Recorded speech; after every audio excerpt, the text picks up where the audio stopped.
نحمده ونصلي على رسوله الكريم اما بعد فاعوذ بالله من الشيطان الرجيم بسم الله الرحمن الرحيم رب اشرح لي صدري ويسر لي امري واحلل عقدة من لساني يفقهوا قولي ولا تتمنوا اور نہ تم تمنا کرو کس چیز کی؟ ما فضل اللہ بہ جو فضیلت دی اللہ نے ساتھ اس کے بعدکم تم میں سے بعض کو علی بعض پر، یعنی کوئی ایسی چیز جس کی وجہ سے تم میں سے کچھ کو دوسروں پر فضیلت مل گئی، بڑائی مل گئی، اہمیت مل گئی، اس کی تمنا نہ کرو۔ للرجال نصیب مما اکتسبوا، مردوں کے لیے حصہ ہے اس میں سے جو انہوں نے کمایا، وللنساء نصیب، اور عورتوں کے لیے حصہ ہے مما اکتسبن، اس میں سے جو انہوں نے کمائی کی۔ واسألوا اللہ من فضلہ، اور اللہ سے اس کے فضل کا سوال کرو، اللہ سے اس کا فضل مانگو۔ ان اللہ، بے شک اللہ تعالی، کانا ہے، بکل شیء علیما، ہر چیز کو جاننے والا، اللہ ہر چیز کا علم رکھتا ہے۔ دراصل یہاں پر خاندانی زندگی میں ایک شخص کو دوسرے پر ملنے والی فضیلت کی طرف اشارہ ہے۔ معاشرتی زندگی کی خوشحالی اور امن کا انحصار گھروں کی خوشحالی پر ہوتا ہے، اور گھروں کی خوشحالی اور امن کا انحصار اچھے فرنیچر اور اچھے مکان پر نہیں، اس کے اندر رہنے والے انسانوں کے اچھے اخلاق پر ہوتا ہے۔ اس اخلاق میں بنیادی چیز یہ ہے کہ ہر شخص دوسرے کا مقام پہچانے، دوسرے کا احترام کرے، جو مقام اللہ نے کسی کو دیا ہے اس کو قبول کرے، بجائے اس کے کہ اس کی تمنا کرتا رہے کہ کاش یہ مقام مجھے مل جاتا۔ وہ اللہ سے فضل مانگے، نیکی، خیر اور بھلائی میں ایک دوسرے سے آگے بڑھنے کی کوشش کرے اور مثبت سرگرمیاں اختیار کرے۔ تو یہاں پر دراصل نیگیٹو سوچ سے بچنے کو کہا گیا، انسان منفی سوچ سے بچے، دوسرے سے حسد نہ کرے، کیونکہ اس سے انسان اپنی صلاحیتوں کو گھن لگا لیتا ہے، اپنی زندگی سے صحیح فائدہ نہیں اٹھا سکتا۔ اس لیے کیا فرمایا؟ وَلَا تَتَمَنَّوْا، اور نہ تم تمنا کرو، ما فضل اللہ بہ بعدکم علی بعض، ان چیزوں کی جس کی بنا پر اللہ نے تم میں سے بعض کو بعض پر فضیلت دی۔ اگر خاندانی زندگی سے باہر بھی اس کو لیا جائے تو آپ دیکھیں گے کہ تمام انسانوں کو اللہ نے مختلف نعمتوں کے ساتھ پیدا کیا ہے۔ ایک گھر میں رہنے والے افراد، ایک ماں سے پیدا ہونے والی اولاد میں بھی باہم بہت تفاوت ہوتا ہے، اور خصوصاً شادی کے بعد جب اپنے اپنے گھروں میں سب ہوتے ہیں تو بہت کچھ فرق آ جاتا ہے۔ اسی طرح پرسن ٹو پرسن صلاحیتیں، قابلیتیں اور مختلف نعمتیں ویری کرتی ہیں، یعنی مختلف ہوتی ہیں۔ کسی کو حسن زیادہ ملتا ہے، کسی کو مال زیادہ مل جاتا ہے، کسی کے اندر علمی قابلیت زیادہ ہوتی ہے، کسی کے اندر کوئی اور کمال ہوتا ہے۔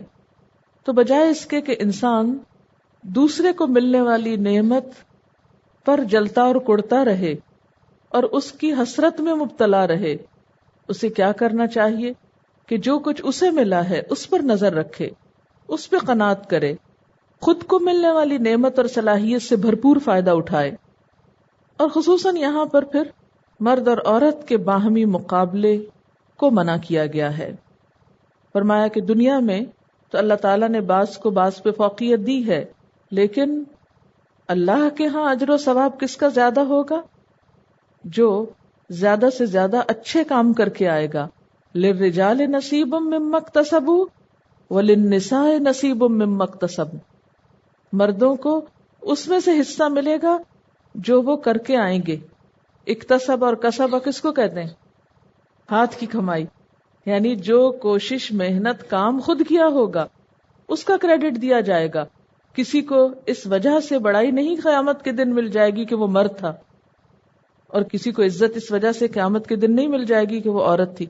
آج تو آپ دیکھیں کہ بسا اوقات کسی کو مرد کی حیثیت میں عزت مل رہی ہوتی ہے، کسی کو ماں کی حیثیت میں بہت رتبہ اور مرتبہ مل رہا ہوتا ہے، چاہے اور وہ کوئی اچھا کام کرے یا نہ کرے، صرف ماں ہونا ہی عزت حاصل کرنے کے لیے کافی ہے دنیا میں. لیکن قیامت کے دن صرف ماں ہونا عزت کا سبب نہیں بنے گا، یا باپ ہونا وہاں کسی بڑائی کا سبب نہیں بنے گا. للرجال نصیب مما اکتسبوا وللنساء نصیب مما اکتسبن. مردوں کو اس میں سے حصہ ملے گا جو انہوں نے کمائی کی، عورتوں کو اس میں سے جو انہوں نے کمائی کی. واسألوا اللہ من فضلہ، اور اللہ سے اس کا فضل مانگو. عقل مند انسان دوسروں کو ملنے والے فضل پر جلنے کڑنے کی بجائے کیا کرتا ہے؟ جو خود کو ملے اس سے فائدہ اٹھاتا ہے، اور جو نہیں ملا اس کے لیے فضل اور بھلائی کی اللہ تعالی سے دعا کرتا ہے. نبی صلی اللہ علیہ وسلم جب ایسی آیات پڑھتے تھے تو اس کے بعد دعا بھی مانگتے تھے. جیسے یہ کہا گیا نا کہ واسألوا اللہ من فضلہ، اللہ سے اس کا فضل مانگو. تو اس کے لیے دعا کیسے کرنی چاہیے؟ اللہم انی اسألک من فضلک العظیم، اے اللہ میں تیرے عظیم فضل کا سوال کرتا ہوں. یعنی یہ کہنے کی بجائے کاش فلاں چیز میری ہوتی، کاش یہ چیز میرے پاس ہوتی. مثلا اگر کسی کی بیوی اچھی ہے تو انسان یہ سوچے کاش وہ بیوی میری ہوتی، یا کسی کا شوہر اچھا ہے تو یہ سوچتا رہے کاش وہ میرا شوہر ہوتا، کاش میرے بچے ایسے ہوتے، کاش میرا گھر ایسے ہوتا، کاش میرے پاس یہ ڈگری ہوتی. یہ کاش جو ہے یہ شیطان کا دروازہ ہے، یعنی یہ شیطان کا رستہ ہے، اور انسان کو بے عمل بناتا ہے، اس کی صلاحیتوں کو زنگ لگاتا ہے، اس کے اندر حسرت اور غم پیدا کرتا ہے. اس لیے کاش کی بجائے جو ملا ہے اس پہ قناعت اور اسی کے اندر بہتری کی کوشش.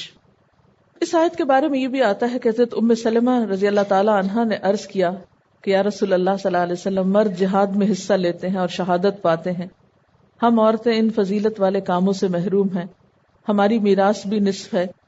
تو اس پر یہ آیت اتری کہ للرجال نصیب مما اکتسبوا. دنیا میں اگر کسی کو کچھ حصہ زیادہ مل گیا تو اس وجہ سے اس کی بڑائی نہیں ہوگی، بلکہ دیکھا یہ جائے گا کہ جس کو جو ملا اس بنیاد پر اس نے کام کیا کیا. یعنی صرف بڑا درجہ مل جانا یا بڑا عہدہ یا رتبہ مل جانا ہی کافی نہیں کسی معاملے میں، جب تک کہ انسان اس سے کوئی اچھا کام نہ لے. اور پھر آپ دیکھیے کہ عورت اور مرد کے درمیان جو فرق ہے بنیادی طور پر وہ جسمانی بھی ہے، بایولوجیکل ہے، پھر بعض صلاحیتوں میں بھی ہے، قوتوں میں بھی ہے. مرد اور عورت کی فطرت محض آرزوؤں اور تمناؤں اور سطحی کوششوں سے تبدیل نہیں ہو سکتی. یعنی کوئی عورت تمنا کر کے مرد نہیں بن سکتی، کیونکہ بعض عورتوں کو دیکھا گیا، لڑکیوں کو خاص طور پر ٹین ایج میں، کاش میں لڑکی نہ ہوتی، کاش میں لڑکا ہوتی. کیونکہ ہمارے ہاں لڑکے کی ایک خاص اہمیت ہے ہمارے معاشرے کے اندر خصوصاً، اور لڑکیوں کو بسا اوقات صرف لڑکی ہونے کی وجہ سے کوسنے پڑتے رہتے ہیں، کاش تو پیدا نہ ہوئی ہوتی، کاش ایسا نہ ہوتا ویسا نہ ہوتا. لیکن اسلام نے ان سب باتوں میں اعتدال کا سبق دیا ہے کہ ایسا کرنے سے کچھ بنے گا نہیں. مثلا ایک لڑکی اگر یہ کہتی کاش میں لڑکا ہوتی تو بن تو نہیں سکتی، یا اگر آرٹیفیشل طریقوں سے وہ لڑکوں جیسے کپڑے پہن کے یا بال بنا کے یا حرکتیں کر کے وہ لڑکا بننے کی کوشش میں ہو تو اس سے بھی حاصل کچھ نہ ہوگا. کوا چلا ہنس کی چال اپنی بھی بھول گیا، اپنی فطرت بھی مسخ ہو کر رہ جائے گی. تو اس لیے اس چیز سے منع کیا گیا. جو کچھ اللہ نے بنا دیا اسے قبول کر لو. اب کیا ہے، اپنے دائرے میں رہتے ہوئے جو ذمہ داریاں تم پہ ڈالی گئی ہیں ان کو احسن طریقے سے نبھاؤ. کیونکہ ایک اور حدیث میں ہے کہ جب ایک عورت نے ایسا ہی مسئلہ جا کے بیان کیا تو آپ صلی اللہ علیہ وسلم نے فرمایا کہ جو عورت اپنے شوہر کے ساتھ احسن سلوک کرتی ہے، یعنی اس کے ساتھ بہترین معاملہ کرتی ہے، تو وہ گھر میں رہتے ہوئے بھی اس کے جہاد اور اس کے جو نیکی کے کام بڑے بڑے وہ باہر جا کے کرتا ہے، اس سارے اجر و ثواب کو وہ پالے گی. یعنی کسی عورت کو صرف اس لیے محروم نہیں کیا جائے گا کہ وہ عورت ہے، اگر وہ اپنی ذمہ داریاں پوری کر رہی ہے تو وہ بھی اجر و ثواب میں کچھ کم نہیں، پیچھے نہیں. مثلا ایک عورت جب ماں بنتی ہے تو ماں ہوتے ہوئے اس پر جو بوجھ پڑتا ہے، جو ذمہ داریاں وہ نبھاتی ہے، اس بنا پر اس کو باپ کے مقابلے میں 3 گنا زیادہ حق دیا گیا. لیکن آپ دیکھیں کہ ہمارے ہاں عموماً کیا صورتحال ہے. ہم یہ نہیں دیکھتے کہ ہمارے پاس کیا ہے، ہم یہ دیکھتے ہیں کہ دوسروں کے پاس کیا ہے. اس لیے کہ کسی بھی بڑائی یا بھلائی کی آخری حد وہ نہیں ہوتی جو کسی کے پاس ہے. ہو سکتا ہے آپ کو کسی دوسرے طریقے سے اس سے بڑی بھلائی مل جائے. اور اسی طرح مرد بننے کی آرزو کرنے کی بجائے عورت ہوتے ہوئے جو صلاحیت اور دائرہ کار ہمیں ملا ہے اس کے مطابق نیک عمل میں دوڑ لگانی چاہیے. کیونکہ اصل مقصود کیا ہے؟ اللہ کی رضا پانا. کہیں یہ نہیں لکھا ہوا کہ عورت یہ رضا پا نہیں سکتی، عورت بڑے درجے پہ آ نہیں سکتی، اس کو بلند مقام مل نہیں سکتا اللہ کی نگاہوں میں. نہیں، اگر تمہاری نیت اچھی ہوگی اور تمہارے اندر خیر اور بھلائی ہوگی تو ہو سکتا ہے کہ تم اس سے بھی آگے نکل جاؤ. ملے گا وہ جو کمائی کر کے آؤ گے، صرف باتوں اور تمناؤں اور آرزوؤں سے کچھ حاصل نہیں. ان اللہ کان بکل شیء علیما، بے شک اللہ ہر چیز کا علم رکھنے والا ہے، ہر چیز کو جاننے والا ہے. پھر فرمایا وَلِكُلٍّ جَعَلْنَا مَوَالِيَ، اور ہر ایک کے لیے ہم نے موالی مقرر کیے. ولا کہتے ہیں دو چیزوں میں ایسی کیفیت کہ اجنبیت حائل نہ رہے. قرب مکانی مراد ہے، یعنی نسب کے اعتبار سے قرب، یا دینی دوستی، یا اعتقاد کے اعتبار سے یعنی ہم عقیدہ ہونا، یا مالکیت اور مملوکیت کے اعتبار سے. یعنی ایک تو ہوتا نا خون کا رشتہ، اور ایک خون کا رشتہ نہیں ہے، دوستی کا رشتہ ہے، لیکن اتنا قریبی دوستی کا رشتہ ہے کہ کوئی اجنبیت نہیں ہے. وہ کہتے نا ہم پیالہ ہم نوالا، ہم مشرب، یعنی گہری دوستی مراد ہے. اسی طرح موالی مولا کی جمع ہے. ولا کا معنی دو چیزوں میں ایسی کیفیت کہ اجنبیت حائل نہ رہے، مراد اس سے گہری دوستی ہے. پھر اسی طرح مولا کا معنی آزاد شدہ غلام بھی ہے. پھر مولا وہ عصبات جو ذوی الفروز کے بچے ہوئے مال کے وارث ہوتے ہیں، ان کے لیے بھی یہ لفظ استعمال ہوتا ہے، یعنی ایک ٹرم بھی ہے علم المیراث میں. پھر اسی طرح ابن عباس کے مطابق مولا سے مراد وارث ہیں، مولا سے مراد وارث ہیں. تو فرمایا کیا جا رہا ہے وَلِكُلٍّ، اور ہر ایک کے لیے جعلنا ہم نے مقرر کر دیے کیا؟ موالیا، موالی یعنی وارث، یعنی کسی بھی میت کے کون وارث ہو سکتے ہیں وہ ہم نے مقرر کر دیے ہیں، ہم نے خود طے کر دیا. مما، اس میں سے جو ترک الوالدان، جو چھوڑ جائیں والدین، والاقربون، اور قریبی رشتہ دار. والدین اور قریبی رشتہ دار جو کچھ چھوڑ جائیں اس کے ہم نے وارث مقرر کر دیے ہیں.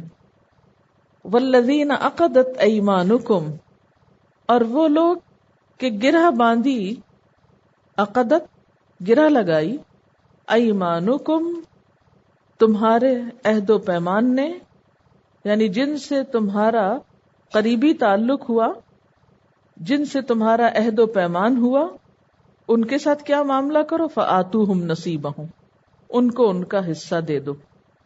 اصل میں اسلام سے پہلے جو تعلقات کی نوعیت تھی، پہلے بھی میں آپ کو بتا چکی ہوں کہ بعض اوقات لوگ کیا کہتے تھے، کسی انسان سے ایسی دوستی کر لیتے تھے کہ میری جان تیری جان، میرا خون تیرا خون، اور میں مر گیا تو میرا وارث، تو مر گیا تو میں تیرا وارث. اب اس قسم کے معاہدے اسلام سے پہلے لوگوں نے بہت کر رکھے تھے. جب اسلام آیا اور قانونی وارث سامنے کر دیے گئے کہ اب ان کو وراثت ملے گی، فرمایا ان کا کیا بنے گا جن سے ہم نے ایسے عہد و پیمان کیے تھے. تو اس سلسلے میں اس قانون کے اندر کیا گنجائش ہے؟ 1/3 میں تم وصیت کر سکتے ہو. تو گویا جہاں دوستی، محبت یا مدد کا کوئی معاہدہ ہو، ویسے ہی انسان کسی کی مدد کرنا چاہتا ہے تو ان کو معاہدے کے مطابق دے دو، لیکن ظاہر ہے کہ وہ نئے معاہدے کس میں ہوں گے؟ 1/3 کے اندر ہوں گے. بطور وصیت ان کو دے دو، ٹھیک ہے. نصیبہم، ان کا حصہ، یعنی جن لوگوں کے ساتھ تمہارے معاہدے ہیں یا حلف ہیں یا ایسی دوستیاں ہیں دو لوگوں کے درمیان یا دو قبیلوں کے درمیان، اسلام سے پہلے سب ہوا، وہ اسلام کے بعد بھی جاری رہا، تو اس میں ان معاہدوں کی پابندی کرو. پھر اسی طرح آپ کو یاد ہوگا کہ حضور صلی اللہ علیہ وسلم نے جب ہجرت کی تو انصار اور مہاجرین کے درمیان کیا کیا؟ مواخات پیدا کی. مواخات اخ سے ہے، اخ کا مطلب بھائی، تو مواخات بھائی چارہ پیدا کیا، اور ان کو بھی کیا حکم دیا کہ وہ دونوں ایک دوسرے کے وارث ہو سکتے ہیں. لیکن جب یہ قانون آ گیا، قانون وراثت، تو اس کے بعد پھر وہ چیز منسوخ ہو گئی. اور قرآن پاک کی سورۃ الانفال کی آیت 75 میں آتا ہے وَأُولُو الْأَرْحَامِ بَعْضُهُمْ أَوْلَىٰ بِبَعْضٍ فِي کتاب اللہ، یعنی اب خون کے رشتے یا رشتہ داریاں اس مواخات کی نسبت اللہ کی کتاب میں زیادہ اولیٰ ہیں، قریب تر ہیں. اب آیت کو دوبارہ مختصراً سمجھیے. ہم نے ہر اس ترکے کے حقدار مقرر کر دیے نا، پیچھے آپ پڑھ چکے ہیں کہ اس کو کتنا ملے گا. کس میں ہے وہ حقدار؟ اس مال میں جو والدین اور رشتہ دار چھوڑیں، کیونکہ پیچھے آیا تھا نا للرجال نصیب مما ترک الوالدان والاقربون وللنساء نصیب مما ترک الوالدان والاقربون. یہ بھی وہی بات ہے، وہاں رجال اور نساء کا لفظ آیا، یہاں موالی کا لفظ آیا کہ یہ موالی مرد بھی ہو سکتے ہیں، عورتیں بھی ہو سکتی ہیں. مراد اس سے کون ہے؟ وارث، یعنی مال کے وارث موجود ہیں. اب وارث آ گئے تو وہ لوگ کدھر جائیں گے جن کے ساتھ پہلے وعدے وعید ہوئے تھے؟ فرمایا ان کو ان کا حصہ دے دو وعدے کے مطابق. لیکن اب وہ وعدہ کس مال میں ہو سکتا ہے؟ وصیت میں، یعنی 1/3 میں. ان اللہ کان علی کل شیء شہیدا، بے شک اللہ ہر چیز پر گواہ ہے، وہ سب دیکھ رہا ہے کہ کون کیا کر رہا ہے. الرجال قوامون علی النساء، مرد عورتوں پر قوام ہیں. قوام کا لفظ قاف واو میم سے ہے، فعال کے وزن پر اسم مبالغہ ہے. قوام، قیم، قیام، ان سب کا معنی ہوتا ہے ذمہ دار، محافظ، منتظم، مدبر، متکفل. اور جب اس کا صلہ علی آئے، قوامون علی النساء، یعنی قوام کے بعد علی کا لفظ بھی آئے تو اس کا معنی ہوتا ہے نگہبانی کرنا، ضرورتوں کا خیال رکھنا، نگہداشت کرنا. تو جب یہ فرمایا کہ الرجال قوامون علی النساء تو اس کا مطلب کیا ہوا کہ مرد عورتوں کی نگہبانی بھی کریں، ان کی ضرورتوں کا خیال رکھیں، ان کی کیئر کریں، ان کے معاملات کی ذمہ داری نبھائیں، گھروں کا انتظام چلائیں. گویا یہ کہہ کر مرد پر ایک بھاری بوجھ ڈال دیا گیا اور عورت کو آزادی دے دی گئی. الرجال قوامون علی النساء، مرد عورتوں پر قوام ہیں. وجہ کیا ہے؟ یہ اتنی بھاری ذمہ داری کہ عورتوں کی حفاظت بھی کریں، ان کا خیال بھی رکھیں، انہیں کھلائیں پلائیں بھی، سب باہر کے بھاری بھاری کام وہ کریں، سب ذمہ داریاں وہ اٹھائیں، اور عورتیں رانیاں بن کے گھروں میں رہیں. اس کی وجہ کیا ہے؟ بما فضل اللہ بعضهم علی بعض، بوجہ اس کے جو اللہ نے ان میں سے بعض کو بعض پر فضیلت دی. اور اس فضیلت سے مراد ان کی جسمانی قوت اور ذمہ داریاں نبھانے کی وہ صلاحیت ہے جو انہیں عورت کے مقابلے میں زیادہ دی گئی ہے. اب دیکھیں کہ اس میں تو کوئی شک نہیں، اور جدید دنیا میں سب اس بات کو مانتے ہیں کہ کوئی بھی کام جو ٹیم ورک کے طور پر ہوتا ہے وہ زیادہ بہتر ہوتا ہے بنسبت اس کے کہ ہر کوئی بکھرا بکھرا کام کرے. تو ایک گھر بھی بہترین طریقے پر اس وقت چلتا ہے جب وہ آرگنائزڈ ہو. گھر ایک چھوٹا سا ادارہ ہوتا ہے، آرگنائزیشن ہوتی ہے، چھوٹی سی ریاست ہوتی ہے. اس کا انتظام بھی اچھی طرح اسی وقت چل سکتا ہے جب وہ منظم ہو. اس انتظام میں یا گھر کی انتظامیہ میں مرد کو سربراہ بنایا گیا، قوام بنایا گیا، اور عورت کو اس کا مددگار بنایا گیا. جیسے کہ نبی صلی اللہ علیہ وسلم نے فرمایا کلکم راع وکلکم مسئول عن رعیتہ، تم میں سے ہر شخص نگران ہے اور ہر شخص اپنی رعیت کے بارے میں سوال کیا جانے والا ہے. پھر اسی طرح عورت کو بھی نگران بنایا گیا، مسئول بنایا گیا، لیکن وہ مرد کے بعد یعنی وائس پریزیڈنٹ ہے اور اپنے بچوں پر اور گھر کے دیگر افراد پر ذمہ دار ہے. والمرأة راعیۃ فی بیت زوجہا، زوج پر نہیں، فی بیت زوجہا، شوہر کے گھر کے اندر وہ ذمہ دار ہے. ومسئولۃ عنہا، اور اس سے بھی سوال کیا جائے گا. یعنی دونوں کا اپنا اپنا مقام ہے اس آرگنائزیشن میں. جیسے کسی اسکول میں، کسی کالج میں کوئی پرنسپل ہوتی ہیں، کوئی وائس پرنسپل ہوتی ہیں، ہر ایک کی اپنی کوشش، اپنی محنت اور اپنا مقام اور قدر و قیمت ہوتی ہے، اور اس میں ایک دوسرے سے مقابلہ کرنا مقصود نہیں ہوتا، اور نہ ہی کسی کو اس بنا پر کوئی بہت بڑا عزت کا مقام مل جاتا ہے. ہیں سب انسان، اصل میں یہ ایک انتظامی ضرورت ہے. تو گھر کی دنیا کی انتظامی ضرورت تھی کہ ایک شخص معاملات کا ذمہ دار ہو، کیونکہ دو لوگ بیک وقت جب ایک ذمہ داری اٹھاتے ہیں تو پھر کوئی بھی دراصل نہیں اٹھاتا. ہاں، اگر کسی بھی گاڑی کے دو ڈرائیور ہوں تو آپ دیکھیں گے کہ پھر کیا حال ہوگا. اگر بہت سے لوگ ایک کھانا پکانے میں شریک ہو جائیں، سب ذمہ دار ہو جائیں، تو دراصل ذمہ داری پھر کسی پر بھی نہیں آتی پوری طرح. تو گھر کی زندگی کو خوشحال بنانے کے لیے اللہ تعالیٰ نے مرد کو قوام بنایا، اور اس کی وجہ بتائی کہ وہ یہ کام زیادہ بہتر طور پر کر سکتا ہے، اور دوسری وجہ یہ بتائی کہ وَبِمَا أَنفَقُوا مِنْ أَمْوَالِهِمْ، اس وجہ سے کہ وہ اپنے مالوں میں سے خرچ کرتے ہیں. تو ظاہر ہے کہ جو خرچ کرتا ہے اس کو زیادہ حق ہے کہ معاملات اس کی مرضی کے مطابق چلائے جائیں. مرد کو مہر دینے کا پابند کیا گیا، نان نفقہ دینے کا پابند کیا گیا، لہذا قوام بھی اسی کو بنایا. اب آپ دیکھیے کہ عام حالات میں بھی دو میں سے ایک کو ہی قوام بنانا تھا. ہم تھوڑی دیر کے لیے سوچ لیتے ہیں کہ اگر مرد کو ذمہ دار نہ بنایا جاتا اور عورت کو یہ ذمہ داری دے دی جاتی، کما کے مرد لائے لیکن ذمہ دار عورت ہے، قوام وہ ہے، قوت اور طاقت مرد کے پاس ہے لیکن ساری ذمہ داریاں عورت اٹھائے ہوئے ہے، تو اس میں آخر عورت کے ساتھ کیا بھلائی ہے؟ اس میں آخر عورت کی کیا آزادی ہے جب اس کے اوپر گھر کا بوجھ بھی ہو جو کہ ایک فطری اور نیچرل ہے. بچے تو اسی نے پیدا کرنے ہیں، ان کو کھلانا پلانا اور بڑا بھی اسی نے کرنا ہے، اور اگر ایک حمل اٹھانے کے ساتھ ساتھ کچھ اور بوجھ بھی اس پہ ڈال دیے جائیں تو یہ دراصل اس کے ساتھ ناانصافی تھی. اللہ تعالیٰ اپنے بندوں پہ ظلم کرنے والا نہیں، اس نے بندوں کی مہربانی اور خیرخواہی کے لیے یہ انتظام فرمایا. یہاں پر کسی قسم کی ڈسکریمنیشن نہیں ہوئی، اور پھر اس کے لیے پہلے ہی مینٹلی آپ کو تیار کر دیا گیا تھا کہ وَلَا تَتَمَنَّوْا مَا فَضَّلَ اللَّهُ بِهِ بَعْضَكُمْ عَلَىٰ بَعْضٍ، کہ اللہ نے تم میں سے بعض کو بعض پر جو فضیلت دی، یعنی جسمانی قوت جو دی ہے. اب عورت کے مجھے کیوں نہیں جسمانی قوت ملی، میں بھی ویسے ہی ہوتی تکڑی. تو آپ دیکھیں کہ پھر ہوتا کیا، اگر دو ایک ہی جیسے ہوتے قوی تو اس میں کوئی خوبصورتی تو نہیں تھی.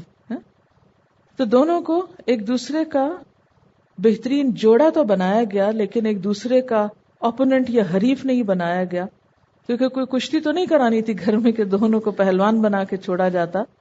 دونوں کو ایک دوسرے سے موافقت اور بہترین خوبصورت نظام گھر کا چلانا تھا. اس لیے اللہ تعالیٰ نے ایک کو جسمانی قوت زیادہ دی، دوسرے کو نزاکت دی، ایک کو عقل میں زیادہ مہارت دی تو دوسرے کو جذبات کی زیادہ خوبصورتی دی، تاکہ دونوں ایک دوسرے کا صحیح میچ بن سکیں. ایک اور بات یہ ہے کہ چونکہ مرد ایک الگ کلاس ہے، عورت الگ کلاس ہے، اگرچہ دونوں انسان ہیں لیکن دونوں میں بایولوجیکل ڈفرنس بھی ہے، دونوں کی ساخت میں بھی فرق ہے، اس لیے دونوں کو کمپیئر نہیں کرنا چاہیے. یہ جو کمپیریزن کیا جاتا ہے نا، تو یہ درست نہیں. مثلا پھول میں چمیلی ہے، گلاب ہے، اگر آپ ان دونوں کو باہم کمپیئر کریں گے تو حاصل کچھ بھی نہیں ہوگا. آپ گلاب کو گلاب سے کمپیئر تو کر سکتے ہیں لیکن گلاب کو چمیلی سے کمپیئر کرنے سے کچھ فائدہ نہیں. اسی طرح عورتوں کو تو باہم آپ کمپیئر کر سکتے ہیں، لیکن عورت کو مرد سے کمپیئر کرنا اصولی طور پر یہ ایک درست بات نہیں. عورت کا رول کیا بتایا گیا؟ فالصالحات، تو نیک عورتیں کون ہوتی ہیں؟ قانتات، فرما بردار ہوتی ہیں، بات ماننے والی ہوتی ہیں، مددگار ہوتی ہیں. اور کیسی ہوتی ہیں؟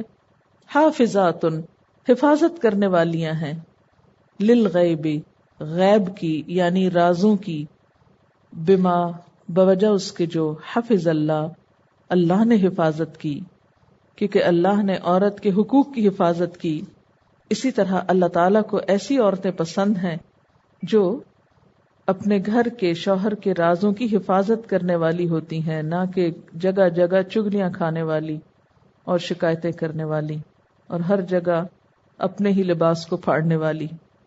جہاں تک صالحات یعنی نیک عورتوں کے قانتات ہونے کا تعلق ہے تو اس کے بارے میں نبی صلی اللہ علیہ وسلم نے بہت تاکید فرمائی ہے آپ صلی اللہ علیہ وسلم نے فرمایا خیر النساء، عورتوں میں سے بہترین، امرأۃ، وہ عورت ہوتی ہے، اذا نظرت الیہا، جب تم اس کی طرف دیکھو، سرت کا، تو تم کو خوش کر دے، واذا امرتہا، اور جب تم اسے کسی بات کا حکم دو، کسی کام کا حکم دو، اطاعت کا، تو وہ تمہاری اطاعت کرے، واذا غبت عنہا، اور جب تم اس سے غائب ہو، حفظت فی مالہا ونفسہا، تو وہ اپنے مال اور نفس میں تمہاری حفاظت کرے، یعنی شوہر کی غیر موجودگی میں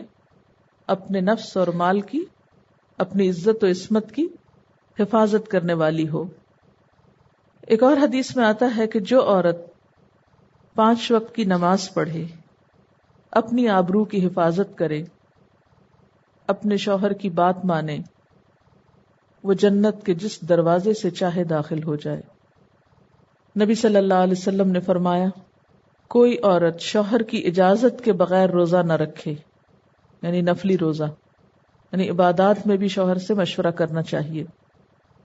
آپ صلی اللہ علیہ وسلم نے فرمایا 2 قسم کے لوگ ہیں جن کی نمازیں ان کے سروں سے اونچی نہیں اٹھتی۔ ایک وہ غلام جو اپنے آقا سے بھاگ جائے جب تک کہ واپس نہ آئے، اور وہ عورت جو اپنے شوہر کی نافرمان ہو جب تک کہ وہ بات نہ مانے۔ اور شوہر کی اطاعت میں بھی شرط یہ ہے کہ وہ اطاعت معروف میں ہو، اللہ کی نافرمانی میں کسی کی اطاعت جائز نہیں۔ اسی طرح آپ صلی اللہ علیہ وسلم نے فرمایا کہ خدا پر ایمان رکھنے والی عورت کے لیے جائز نہیں کہ وہ اپنے گھر سے ایسی حالت میں نکلے جبکہ اس کا نکلنا شوہر کو پسند نہ ہو، اور اپنے گھر میں کسی ایسے کو آنے دے جس کا آنا شوہر کو پسند نہ ہو۔ عورت شوہر کے معاملے میں کسی دوسرے کی بات نہ مانے۔ عام طور پہ گھر خراب کیوں ہوتے ہیں؟ جب عورتیں شوہر کی بات ماننے کی بجائے اپنی سہیلیوں کی مانتی ہیں، یا اپنے پیرنٹس کی مانتی ہیں، یا اوروں کو زیادہ امپورٹنس دیتی ہیں، تو اس سے پھر گھروں کے اندر خرابی پیدا ہوتی ہے۔ فالصالحات قانتات حافظات للغیب بما حفظ اللہ، نیک عورتیں فرما بردار ہیں، رازوں کی حفاظت کرنے والیاں ہیں۔ یہ جو رازوں کی حفاظت ہے، یہ بھی ایک بہت اہم حصہ ہے زندگی کا۔ پیچھے آپ سورۃ البقرہ میں پڑھ چکے نا، ہن لباس لکم وانتم لباس لہن۔ تو لباس کا سب سے اہم ترین کام کیا ہوتا ہے؟ جسم کو ڈھانکے، چھپائے۔ تو اسی طرح یہاں عورت کی ذمہ داری کیا بتائی جا رہی ہے کہ وہ کیا کرے؟ لباس کس لیے پہنا جاتا ہے؟ جسم کو ڈھانپنے کے لیے۔ جب اللہ تعالیٰ نے شوہر کو بیوی کا اور بیوی کو شوہر کا لباس کہا تو اس سے کیا مراد ہے؟ کہ وہ ایک دوسرے کے عیب ڈھانکنے والے ہوں، ایک دوسرے کی کمی کوتاہی کو چھپانے والے ہوں۔ کیونکہ آپ سب جانتے ہیں کہ شوہر اور بیوی کا رشتہ ایسا ہوتا ہے کہ جس میں کوئی چیز چھپی نہیں رہ سکتی، کوئی راز رہ ہی نہیں سکتا۔ تو سب سے زیادہ جس پر انسان کے راز عیاں ہوتے ہیں وہ اس کا اپنا ہی شوہر یا بیوی ہو سکتے، یعنی اپنا ہی جوڑا ہو سکتا ہے۔ ایسے میں چونکہ عورتیں جذباتی ہوتی ہیں، اس لیے خاص طور پر عورتوں کو رازوں کی حفاظت کی بات کی گئی۔ یہ نہیں کہا گیا کہ مرد جو چاہے کرے، مرد کے لیے بھی منع ہے، لیکن عورت کو خاص طور پر تاکیدی حکم دیا گیا کہ وہ رازوں کی حفاظت کرے، خواہ وہ مال سے متعلق ہوں، خواہ وہ جان سے متعلق ہوں، خواہ شوہر کی جسمانی کسی عیب کمزوری سے متعلق ہوں۔ ان کو محفلوں میں بیٹھ کے ڈسکس کرنا اور لوگوں کے سامنے شوہر کو رسوا کرنا اور الزام تراشی کرنا بسا اوقات یہ انتہائی ناپسندیدہ چیز ہے، اور اس سے عورت اپنی ہی قدر کھوتی ہے، اسے حاصل کچھ نہیں ہوتا۔ آپ صلی اللہ علیہ وسلم نے نیک بیوی کی خوبیاں بیان کرتے ہوئے فرمایا، مومن کے لیے خوف خدا کے بعد سب سے زیادہ مفید اور باعث خیر نعمت نیک بیوی ہے کہ جب وہ اس سے کسی کام کو کہے تو خوشی سے کر دے، جب اس پہ نگاہ ڈالے تو خوش کر دے، جب اس کے بھروسے پہ قسم کھا بیٹھے تو اس کی قسم پوری کر دے، جب وہ کہیں چلا جائے تو اس کے پیچھے اپنی عزت و آبرو کی حفاظت کرے، اور شوہر کے مال و اسباب کی نگرانی میں شوہر کی خیر خواہ اور وفادار رہے۔ وآخر دعوانا ان الحمد للہ رب العالمین. سبحانک اللہم وبحمدک نشہد ان لا الہ الا انت نستغفرک ونتوب الیک. والسلام علیکم ورحمۃ اللہ وبرکاتہ.